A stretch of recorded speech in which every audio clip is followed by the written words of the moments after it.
Quiero darle la bienvenida, como cada lunes, a Jairo Librero, analista permanente de NTN24. Jairo, bienvenido. Y Dania, muy buenas tardes. Gusto de compartir contigo, como siempre. No nos vimos hace 8 días, lamento mucho eso. Así es. Jairo, quizás voy a tomarme la frase de este diputado que decía, Maduro no tiene capacidad de poner la luz, no tiene capacidad de mover a nadie en Venezuela, ¿cómo va a tener capacidad para mover a pueblos en América Latina? Y quiero comenzar por aquí porque mucho se habló cuando las protestas hace una semana en el Ecuador de infiltrados cubanos y venezolanos. Y ahora se dice lo mismo en Chile, partiendo de protestas sociales reales, pero pareciera cuando se está al acecho y se espera la circunstancia particular y se monta sobre la ola. Yo no sé si sería Maduro solo o ¿qué piensas tú de lo que se dice o no se dice en relación a esto? Y Dani, aquí hay dos temas que son muy interesantes, que van atados, aun cuando muchos puedan creer que las diferencias son mucho más fuertes que las semejanzas. En primer lugar, no se puede comparar a Nicolás Maduro con un mandatario de la época democrática, como un mandatario liberal que realmente está interesado no solamente en solucionar los problemas más importantes de la sociedad, sino particularmente con capacidad de gestión. Decía el diputado que no puede poner la luz, claro, pero es que él no es un mandatario demócrata. A él hay que mirarlo con un rasero completamente diferente. Él realmente es un líder del crimen organizado. Es una persona que no está interesada en administrar políticas públicas, y Dania, tampoco le interesa la gestión administrativa, mucho menos le interesa el liderazgo y de manera particular la vigencia de los derechos humanos. Es una persona, en cambio, que por los años que lleva en el poder, su vinculación con la inteligencia cubana, los lazos que lo unen con el Hezbollah, los problemas que en estos momentos y de manera particular la promoción que ha adelantado de grupos terroristas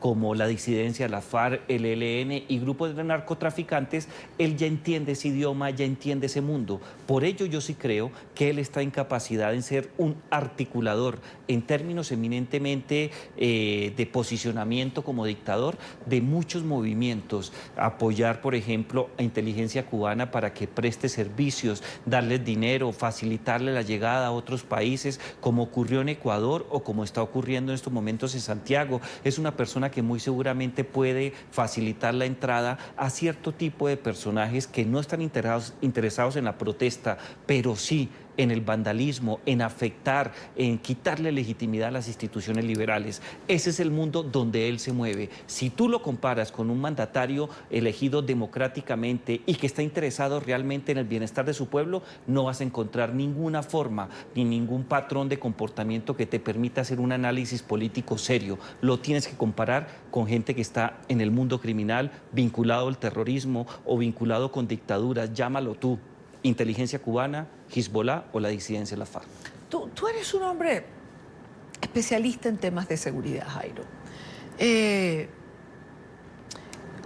¿Cómo se infiltran estas manifestaciones? Es decir, en Ecuador había un reclamo social particular. También lo hay en Chile. Sí.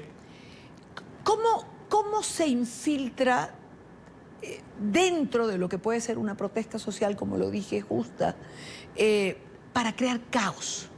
Y Dania, hay dos mecanismos que han sido identificados en el pasado y que juegan un papel relevante. De un lado es la infiltración directa. ¿Qué quiero decir con ello? Que ciertos sectores o actores estratégicos que están vinculados con campañas subversivas o terroristas logran poner a jóvenes dentro de las estructuras que se encargan de liderar este tipo de protestas. Llegan con una postura universitaria o con una postura profesional. Se hacen pasar por personas que están interesadas en reivindicar derechos y buscar transformaciones eminentemente políticas o mayor bienestar con cierto tipo de políticas públicas. Una vez logran tener una posición de liderazgo, logran distraer la atención y facilitan con información los puntos más débiles que encuentran, y con base en eso otros grupos atacan las instituciones, las personas o cierto tipo de actividades. Esto ya no funciona muy bien. Está acreditado de diferentes maneras que infiltrar las organizaciones sociales no es un buen mecanismo. El segundo que te mencionaba es mucho más efectivo y es la distracción. No me meto con los organizadores de las protestas, solamente trato de entender sus comportamientos y cuando lleguen los momentos más álgidos de protesta o de enfrentamiento con las autoridades del orden, otros grupos al margen con características similares en su forma de hablar, de vestirse y de protestar, se encargan de alterar el orden público. Eso es lo que estamos viendo realmente en Quito. Se está viendo igualmente en la información que tenemos en Chile. También hay algunos rasgos parecidos en Tegucigalpa, lo que ocurrió en el Líbano, que también ha sido motivo de mucho análisis durante los últimos 2 días, y lo de Cataluña. Son grupos al margen que aprovechan el entorno que genera la protesta para afectar la protesta, pero quitarle legitimidad con violencia al Estado. Es decir, ¿tú sí crees que el régimen tiene de alguna manera participación en lo que está ocurriendo en la región? Estoy convencido porque es el único que tiene la capacidad no solamente de tener expertos en el mundo subversivo y terrorista como Hezbollah, como lo es la inteligencia cubana, como es las FARC, el ELN, las bandas paramilitares del narcotráfico. Segundo, Maduro, así duela aceptarlo, todavía tiene cómplices en el exterior, miembros que hacen parte de instituciones del Estado. No es gratuito que Venezuela obtenga, con el apoyo de importantes países de la comunidad internacional, un puesto en el Comité de Derechos Humanos de Naciones Unidas. Eso no es un logro que se adquiere de un día para otro. Hay personas que simpatizan con él siempre y cuando sea objeto de persecución de Estados Unidos, pero hay muchos liderazgos internacionales, Idania, que están realmente comprometidos con la destrucción de las democracias, de las instituciones liberales de la democracia. Necesitan caos para que otro sistema logre imponerse en América Latina y ellos puedan ser los nuevos conductores. Desde ese punto de vista, yo no tengo la más mínima duda que el señor Nicolás Maduro, no como dictador, sino como un líder más del crimen organizado, facilita movimientos, entrega apoyos e intercambios que son necesarios para este tipo de situaciones caóticas que no son nuevas en América Latina, claro. pero que sí tienen unos visos internacionales que son bien extraños, y el único país en la región que tiene esa capacidad dentro de su territorio es Venezuela. ¿Concuerdas con María Corina Machado que esto forma un plan establecido por el Foro de Sao Paulo y que lineamientos se habrían pautado en lo que fue la reunión de Caracas? ¿Coincides en que Brasil y Colombia también están en la mira de este tipo de protestas y que están en la mira para ser desestabilizados de alguna manera? Concuerdo parcialmente con María Corina Machado. Concuerdo en el sentido que el Foro de Sao Paulo tiene no solamente la responsabilidad mayor cuando busca promover gobiernos autoritarios en contra de las democracias liberales. Concuerdo con ella en que los personajes que se han encontrado en este tipo de actividades, no solamente por la reunión de hace un par de meses o semanas, sino especialmente por lo que ha sido su trayectoria, realmente buscan destruir la democracia. Pero no estoy de acuerdo en lo de Brasil y Colombia. Yo creo que el Foro de Sao Paulo no solamente está interesado en el caos que vivimos y en tomarse Colombia y Venezuela. Quieren volver de manera especial a imponer la forma de administrar los asuntos públicos de manera dictatorial en todo el continente americano. Claro, el objeto claro. es Brasil y Colombia, pero van por más. Pero creo que eso es lo que María Corina señala. Digo, Brasil, Colombia, porque ya pasó Ecuador, ya pasó Chile. Bueno, Argentina creo que lo van a resolver además por vía del voto, porque las últimas encuestas dan la fórmula Fernández ganadora sobre Macri. Hay más de 20 puntos de diferencia. Digamos, los argentinos solitos van a volver al populismo y al pasado. Pero el caso colombiano va a tomar mucho tiempo. El país estratégicamente más importante, no para los venezolanos ni para el foro, sino para países como Irán, como Turquía, como Rusia y como China, es Colombia, pero tener el control de Colombia les va a tomar muchos años. Fíjate una cosa, Idania, solamente sencilla. La posición geoestratégica de Colombia es envidiada por todos los países del mundo. Cualquier satélite puesto en la órbita geoestacionaria tendría la capacidad de intervenir todas las comunicaciones a nivel internacional, porque su posición a un lado de la línea ecuatorial permite concentrar ese tipo de actividades. para cualquier país que tenga intereses de imperio global que no sea democrático, Colombia es un objetivo. Pero primero creo que lo van a rodear y luego sí van a intentar dar el golpe. Vamos a estar pendientes para evitarlo, pero yo creo que se hace parte de la estrategia. Ese es un solo ejemplo. Hay otros 7 delicadísimos. El Amazonas y muchos más. Bueno, a ver, Colombia hay que preservarla. Claro que sí. La institucionalidad de Colombia hay que preservarla a costa de lo que sea. Es muy importante, además, como bien lo señala Jairo, para el continente. Pero yo no creo que ni los televidentes ni yo nos querramos ir con la angustia de hay 7 más delicadísimos cada uno. ¿Cuáles son? Por ejemplo, el puerto de Buenaventura es un puerto vital, es un puerto que tiene la capacidad de comunicar al continente americano con Asia. Es un objetivo que Estados Unidos ha tratado de preservar durante muchos años. Hay unas corrientes que permiten llegar hasta la depresión de las Marianas, que es quizás realmente el sitio en donde se pierden las comunicaciones. O sea, hay naturalmente. otros puntos estratégicos por lo que Colombia está en el centro, es Claro. lo que señalas. Claro. Fíjate, las Marianas es la depresión más importante. El punto más importante de altura es el Himalaya, ¿no? La depresión más profunda son las Marianas. Es un sitio que China ya quiere controlar, pero de este lado alguien lo quiere controlar. Estados Unidos ha apoyado mucho ese tema, pero para muchos analistas internacionales los movimientos de China e Irán giran en torno de apropiarse de ese sector. Está el Amazonas, está la biodiversidad del departamento del Chocó, que es determinante. Claro. Se dice también que puede existir un alto componente relacionado con la presencia de coltán, que es necesario no solamente para garantizar el futuro de las comunicaciones, sino que puede tener también desarrollos vinculados con la industria armamentista. Claro, Hay muchos elementos. Bueno, de hecho, del lado venezolano se dice que el ELN maneja en un sector de la frontera precisamente la explotación del coltán. Ahora, Jairo, tanto en Ecuador como en Chile se plantean medidas económicas necesarias para recuperar la economía. Sí. La economía que dejaron en muy mal estado quienes gobernaron antes, asociados al socialismo del siglo XXI. Pasó en Ecuador.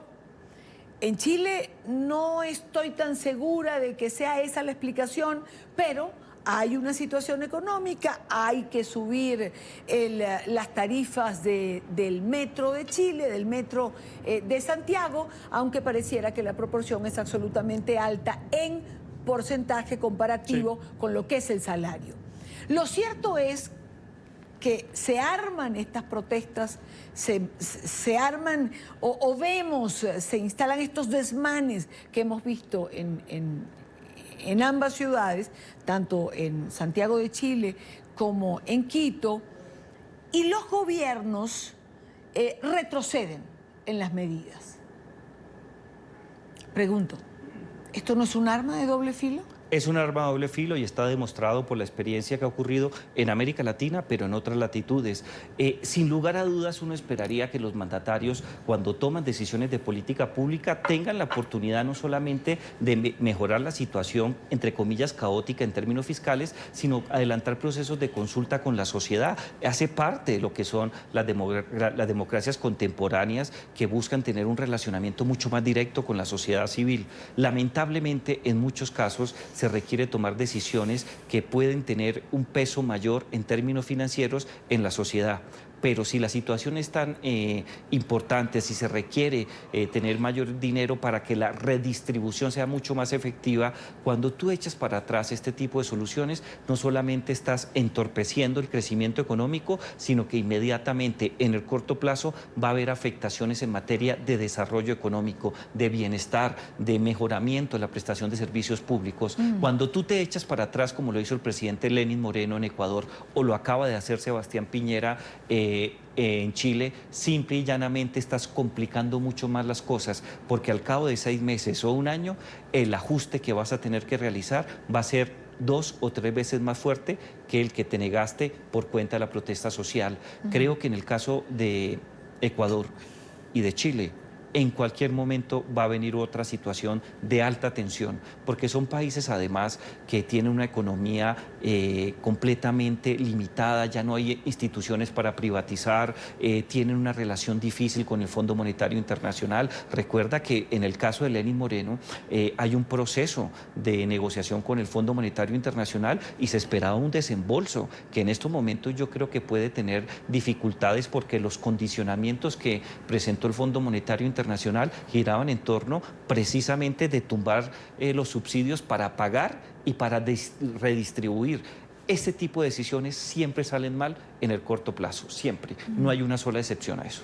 Ya que estás conmigo hoy y estamos tocando varios temas, cosa que no hacíamos hace rato porque nos enfocábamos en un tema particular, quiero aprovechar de consultarte sobre un par de cosas. Por ejemplo, ¿cómo cambia geopolíticamente el balance que se había logrado en la región de ganar la fórmula Fernández-Fernández en Argentina? Se va a afectar. Y Dania, fíjate una cosa, las tres encuestadoras más prestigiosas el viernes de la semana pasada, con unas metodologías muy similares, no tienen claridad en que la ventaja en las elecciones del 27 entre el dúo Fernández y Mauricio Macri va a ser gigante. No solamente van a garantizar ganar en primera vuelta, sino que el golpe va a ser determinante. Yo creo que esa elección en donde gane la fórmula de los Fernández va a influir directamente en la elección de Uruguay. Uruguay, dicen los analistas que por lo menos tienen un conocimiento especializado sobre ese particular, si se va a segunda vuelta, la calle, fórmula de la derecha, tendría una opción real de llegar al poder. Pero el golpe sería tan fuerte en estos momentos que muy seguramente el frente se queda en el poder. En estos momentos estamos viendo cómo Evo Morales hábilmente está manejando los hilos del poder para desconocer la votación o la diferencia de solo 7 puntos porcentuales que garantiza una segunda vuelta electoral. En la cual dicen además que perdería Morales. Perdería, sí. Las tres encuestas también, que son las mismas firmas encuestadoras o con posición accionaria compartida, afirman lo mismo. Yo creo que perder centro-derecha en Argentina es un golpe muy fuerte para toda la región. Creo que sería utilizado como un mecanismo para volver a enarbolar las banderas de la izquierda y particularmente del socialismo del siglo XXI. Sería un voto que entraría nuevamente a afectar la posición del Grupo de Lima, los consensos que ha armado Almagro, tendría una posición nuevamente de apertura a Irán, ya no solamente sería Venezuela, Bolivia tendría un acompañamiento especial y permitiría otro tipo de negociación con potencias como Rusia y China. Yo creo que el balance del poder en el corto plazo no se afecta, pero económicamente va a haber una solidaridad con los países de izquierda que por lo menos están al margen de la ley y ahí vamos a tener muchos problemas. Yo creo que sí va a afectar en el mediano plazo el balance político y lamentablemente creo, y lo digo con total claridad, la gracia del movimiento pendular de un lado del espectro al otro es que pueda recorrer tranquilamente, en términos eminentemente de periodos constitucionales, la alternancia del poder. Pero creo que la centroderecha no tuvo la oportunidad de estabilizar estos países como ha ocurrido en el pasado y muy seguramente este primer campanazo de volver a la extrema izquierda va a generar nubarrones económicos y de confianza inversionista. Jairo, mencionaste Bolivia. Se ha suspendido, hablábamos con el presidente Quiroga, hablábamos también con el jefe de campaña de Carlos Mesa, se ha suspendido este conteo rápido, la ley electoral da hasta 8 días para que puedan ser dados estos resultados. ¿Desconocerá Evo Morales por segunda vez, como lo hizo en el 2016, la voluntad popular? Hasta ahora, y lo afirmaron nuestros dos invitados, el 100% de las actas existe y daría para ir a un balotaje, para ir a una segunda vuelta que todos señalan pudiera perder Evo Morales. Y Dani, yo creo que ya está muy claro que empezó a desconocerlo, no solamente por su trayectoria de vida. Hace algunos años hubo un plebiscito, lo desconoció por completo, prefirió comprar las conciencias relacionadas con el Tribunal Supremo e inventarse como cualquier dictador de derecha, como lo hizo en su momento Fujimori, cuando no solamente garantizó que la Corte Suprema en ese país le diera la bendición para un nuevo periodo presidencial, sino como ha ocurrido en otros lugares. Él ya mintió, ha desconocido los resultados electorales, pero desde las horas de ayer en la noche, cuando se suspendió el conteo por parte del Tribunal Electoral y el silencio que se ha mantenido hoy, yo creo que son actos preparatorios del golpe definitivo. No puedo dejar de hacerte la última pregunta, ya mi equipo de producción, pero México, liberan al hijo del Chapo Guzmán y hoy López Obrador dice que no importa que lo llamen, que él vaya y explique las razones por lo que lo hizo. Equivocado. Es una claudicación no solamente indignante, sino que demuestra la poca preparación que el señor Andrés López Obrador le presta al tema de seguridad. Lo que ocurrió por cuenta del liderazgo del cartel de Sinaloa, que logra la liberación de quien había sido capturado muy pocas horas antes, el Chapito Guzmán, demuestra no solamente que este caballero no está interesado en el imperio de la ley, sino que no quiere que sus servicios de seguridad y su sistema de justicia aplique la ley como debe ser. Cuando tú negocias la aplicación de justicia y cedes ante el poder de narco, lo único que viene es mayor violencia. Lamentablemente, en el caso mexicano, creo que es lo que viene en los próximos 2 a 3 años. Jairo, gracias por estar con nosotros, como siempre. Hay que retomar esto de dar una mirada en toda la región, porque siempre nos centramos en un tema particular, por supuesto que ocupa la agenda informativa, pero hoy teníamos espacio para hacerlo. Gracias por estar aquí. A mí me fascina estar contigo aquí siempre.